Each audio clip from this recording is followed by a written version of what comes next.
Welcome to MSc studio. आज हम इतिहास का कुछ महत्वपूर्ण प्रश्न लेके आए हैं जो एग्जाम के दृष्टि से काफ़ी महत्वपूर्ण है। हिस्ट्री का यहाँ पर देखिए मिस्टेक हो गया, पॉलिटिकल साइंस लिखा गया, यहाँ पर हिस्ट्री का है, ध्यान दीजिएगा इस बात को। चलिए हम बिना समय गवाए, मोहनजोदड़ो किस भाषा का शब्द है? मोहनजोदड़ो किस भाषा का शब्द है? तो याद रखिएगा मोहनजोदड़ो जो सिंधी भाषा का शब्द है, ऑप्शन बी सही हो जाएगा। चलते हैं दूसरे प्रश्न की ओर। हमारा जो दूसरा प्रश्न है कि हड़प्पा सभ्यता किस युग की सभ्यता है? हड़प्पा सभ्यता किस युग की सभ्यता है? तो ये चारों ऑप्शन में से आपको ढूंढ कर बताना है कि हड़प्पा सभ्यता किस युग की सभ्यता। तो याद रखिएगा हड़प्पा सभ्यता कांस्य युग की सभ्यता है, ऑप्शन डी सही हो जाएगा। चलते हैं प्रश्न नंबर 3 की ओर कि हड़प्पा सभ्यता भारत के किस भाग में विकसित हुई? मतलब हड़प्पा सभ्यता भारत के किस भाग में विकसित हुई? तो याद रखिएगा हड़प्पा सभ्यता जो पश्चिमी उत्तर भाग में विकसित हुई, पश्चिमी और उत्तर भाग में विकसित हुई हड़प्पा सभ्यता का। अगला प्रश्न है, अगला इम्पोर्टेंट प्रश्न है कि राखाल दास बनर्जी को मोहनजोदड़ो का अवशेष किस वर्ष प्राप्त हुआ? राखाल दास बनर्जी को मोहनजोदड़ो का अवशेष किस वर्ष प्राप्त हुआ? ये चारों ऑप्शन में से ढूंढ कर बताना है। याद रखिएगा राखाल दास बनर्जी को मोहनजोदड़ो का अवशेष जो 1922 ईस्वी में प्राप्त हुआ। चलते हैं अगले प्रश्न की ओर। हमारा जो अगला प्रश्न है कि हड़प्पा किस नदी के किनारे स्थित है? हड़प्पा किस नदी के किनारे स्थित है? तो याद रखिएगा हड़प्पा रावी नदी के किनारे स्थित है, ऑप्शन डी सही हो जाएगा। आते हैं प्रश्न नंबर 6 की ओर। किस शिलालेख से अशोक द्वारा कलिंग विजय का पता चलता है? किस शिलालेख के द्वारा अशोक द्वारा कलिंग विजय का पता चलता है? तो याद रखिएगा 13वें शिलालेख से अशोक के द्वारा कलिंग विजय का पता चलता है। कलिंग विजय याद रखिएगा 261 ईसा पूर्व में हुआ था। कलिंग विजय जो है 261 ईसा पूर्व में हुआ था, इस बात को भी आप ध्यान में रखिएगा। अगला प्रश्न है हमारा कि इंडिका की रचना किसने की? इंडिका एक पुस्तक है, इंडिका नामक पुस्तक की रचना किसने किया? तो याद रखिएगा इंडिका नामक पुस्तक की रचना जो है मेगास्थनीज ने किया था। किसने किया था? मेगास्थनीज ने किया है। क्या था? क्वेश्चन नंबर 8 की ओर आते हैं। क्वेश्चन नंबर 8 है, प्रयाग प्रशस्ति की रचना किसने की थी? प्रयाग प्रशस्ति की रचना किसने की थी? तो याद रखिएगा प्रयाग प्रशस्ति की रचना किसने किया था? तो हरिसेन ने किया था, ऑप्शन सी सही हो जाएगा। चलते हैं 9 नंबर प्रश्न की ओर। 9 नंबर जो हमारा प्रश्न है कि गुप्तों के काल में कौन चीनी यात्री भारत आया था? गुप्तों के मतलब कि जब भारत में गुप्तों का शासन काल था तो कौन सा चीनी यात्री भारत आया? तो याद रखिएगा कौन आया था? फहियान, ऑप्शन बी सही हो जाएगा। आते हैं 10 नंबर प्रश्न की ओर।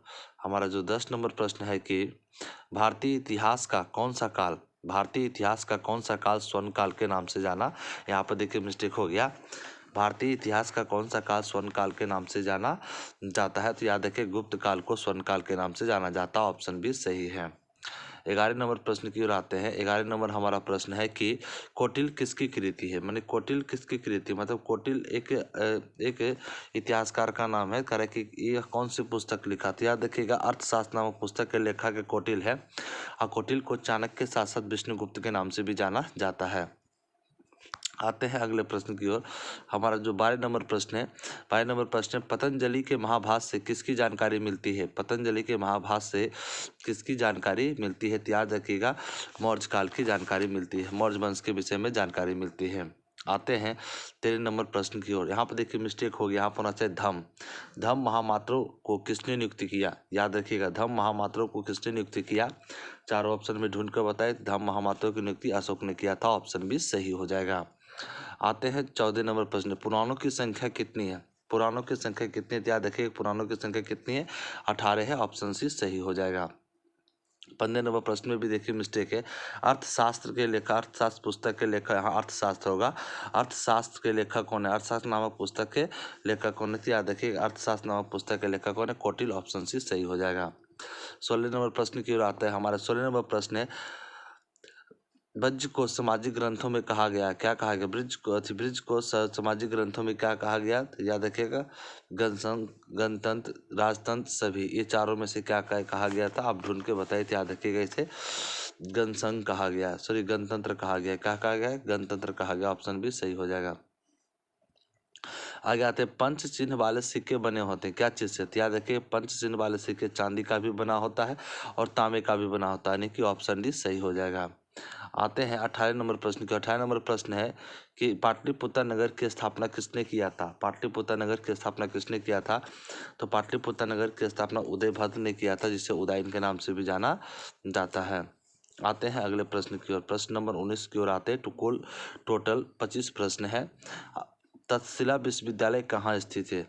तक्षशिला विश्वविद्यालय, ये प्रश्न है, तक्षशिला विश्वविद्यालय कहाँ स्थित? याद रखिएगा, तक्षशिला विश्वविद्यालय जो है पाकिस्तान में स्थित है। ऑप्शन है सही हो जाएगा।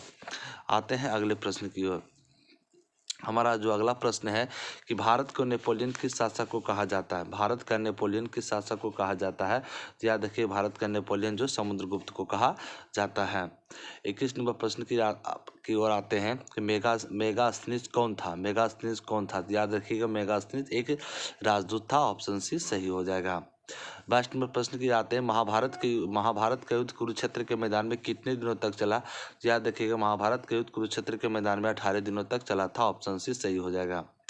23 नंबर प्रश्न है, गंगा पुत्र किसे कहा जाता है? गंगा पुत्र किसे कहा जाता है? ये चारों ऑप्शन में से ढूंढ कर बताइए कि गंगा पुत्र किसे कहा जाता है। याद रखिए, गंगा पुत्र भीष्म को कहा जाता है। ऑप्शन सी सही है। 24 नंबर प्रश्न की बात करें, महाभारत की रचना किसने किया? महाभारत की रचना किसने किया? याद रखिए, महाभारत की रचना वेद व्यास ने किया था। ऑप्शन डी सही हो जाएगा।